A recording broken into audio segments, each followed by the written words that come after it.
Okay, so today's tomato review is going to be on the Totem Tomato. Now, I did an earlier review this year, I think just coming out of winter with the Totem Tomato, and I can't really do it justice until I grow it out fully. Now, I've been growing this tomato since last year in October, and it's still going. It's supposed to be a determinate tomato, but as you can see, it's still growing, still putting out tomatoes in the greenhouse. And this tomato plant is absolutely amazing. Now, this is a dwarf variety of tomato. You have regular tomato varieties, then you got dwarf tomato varieties, and then you got micro dwarf tomato varieties. This is a dwarf tomato variety. This plant can potentially get up to around close to 3 feet. It doesn't even quite hit 3 feet, but the amount of tomatoes that this thing put out is absolutely mind-boggling. I mean, I've been eating tomatoes off of this thing pretty much the whole summer. One here, one there, one here, one there, all summer. And I still ended up with, look at this massive harvest. Look at how many, this is one plant. And there's still tomatoes out there on the plant. There's still probably maybe half of what you see here. Still on the plant that's green. They're starting to turn orange now.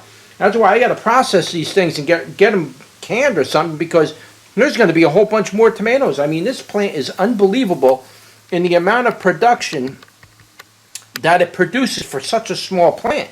All the energy of that plant went into making tomatoes and not making a plant. I absolutely love this variety tomato. In fact, I am going to be really focusing on a lot more dwarf and micro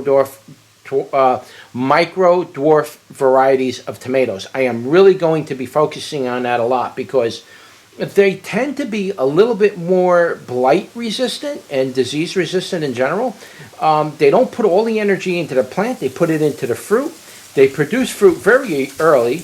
You can grow these throughout the winter pretty much, and then bring them in for the winter, and then bring them out for the summer, and then bring them back in for the winter. I mean, I don't know what the limit is on these. So I'm going to really be expanding my dwarf and micro dwarf tomato selections quite a bit because they're so small, they don't really grow out of control, and it's just out here you can't do that where I live. It's just too blight infested. These plants, you can keep them in little pails on your you can keep them in little pails on your driveway or your patio, and you could grow like 20 of these plants and you'll get tons and tons of tomatoes out of it. It's just incredible how many tomatoes a little plant like that put out, and still putting out. So, I'm just infatuated with the tomato brand, and I'm quite pleased with the taste, to be honest with you. I mean, like I said, I've been eating these things pretty much all summer. These were producing tomatoes before my Everglade tomato was producing tomatoes. And usually the first thing to produce tomatoes out of all the tomatoes are the Everglade tomato. And this one I've been eating these tomatoes pretty much since April, May, on and off here and there, one or two. Early in the year I ate a few, and then as the summer months were coming in, it really started to pump out the tomatoes. Very impressed with this variety of tomato. I very, very much highly recommend this tomato. It's a very productive variety. I also grow in a patio tomato too. We'll get into the review on that. That's a pretty good tomato as well. Doesn't get big and all, but as far as production, you can't beat this thing. This thing's unbelievable how many tomatoes came out of it. And I still got a ton more tomatoes, and I'm probably going to bring that plant in for the winter and see if we can get even more tomatoes out of it. I mean, this thing's a tomato making machine, guys. So anyway, it's a dwarf variety tomato. Not much really to say about it. The average size of this tomato, as you can see here, that's about the average size right here. They do get a little bigger than that. I mean, you can't get them as big as this. Maybe even slightly bigger than this. Very slightly. I did eat a couple of, pretty big ones, Campari sized, if you will. And they can be as small as a regular cherry tomato as well. Now, just keep in mind with these dwarf variety of tomatoes, the smaller the pot you grow it in, the smaller the plant's going to be. So if you took that same plant and you kept it in a little growing container like that, that plant's not going to get any bigger than that container. It's going to start producing fruit even at 6 inches tall. It's pretty much how these tomatoes work, dwarf and micro dwarf tomatoes. They're You know, the bigger the pot, the bigger it'll get. So if you plant this thing in the ground, it's not going to get any bigger than, say, 3 feet roughly. That'll be as big as it can possibly get, I would imagine. Maybe not even that. I mean, my plant out there, I don't even think it's 3 feet. It's very, very gnarly like. It just kind of like curls into itself. It's a very strange kind of plant. I'm really going to be focusing a lot on these micro dwarf tomatoes and these dwarf variety tomatoes from now on. You can't beat them. And they're generally blight resistant. They're disease resistant. They grow. They produce tomatoes. They're not very demanding plants, other than maybe light. But outside of that, I mean, what more can you ask for? I mean, it doesn't get better than that. So anyway, here's what it looks like. I cut one open for you. That's what it looks like on the inside. It's a beautiful, regular red-sized tomato. I am dying to eat a piece of this right now, but we're going to do a bricks for you first. They're extremely juicy too, these tomatoes.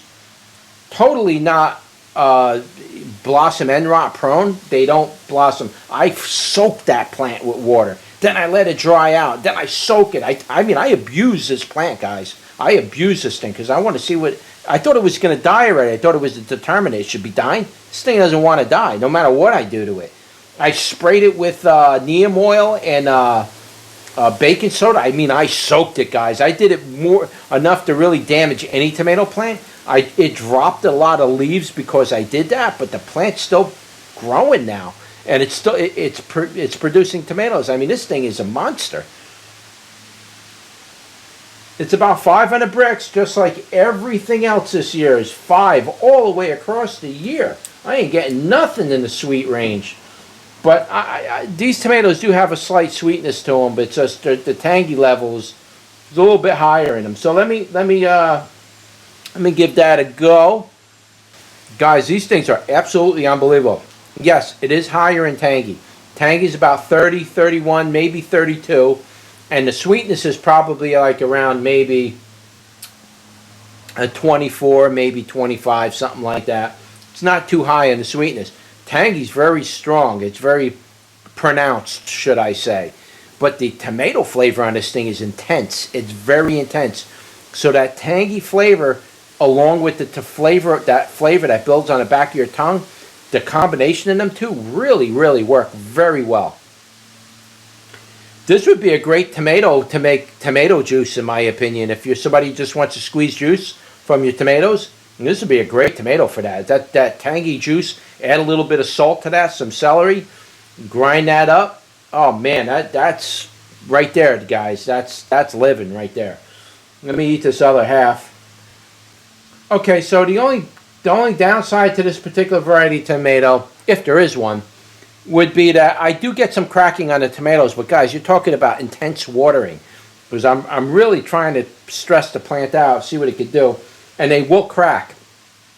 So I'm going from like dry for 1 to 2 days to soaking it, literally like filling the pot up with water like for a minute, just soaking that plant. And yes, you will get some cracking on them, which you see here. There's a couple that crack.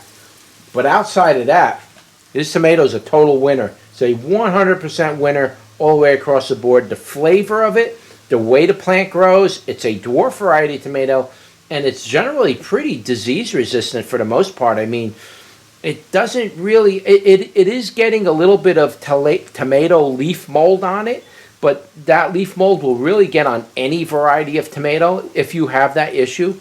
And in my greenhouse, I have that issue. I'm not supposed to grow tomatoes in there for like 3 or 4 years. But I can't help it. I need to be able to grow my tomatoes somewhere. What am I going to build another greenhouse just so I can avoid the tomato leaf mold? I mean, it's ridiculous. So yeah, it gets on a plant, but it's nowhere near as bad as blight. Blight will kill your tomato plant. Tomato leaf mold will just kill the leaves on it eventually. But you'll get all the way through the fruiting before then, and who cares at that point, you know? It's just not very sightly, should I say. Here's a nice sized one here. This is about how big they get. This isn't bad, guys. That's a nice tomato. You can actually slice that up and put it on a hamburger or a sandwich. It's a nice slice of tomato right there. Very, very nice tomato. I really, really Really like these tomatoes a lot. I would rate this like a #1 this year.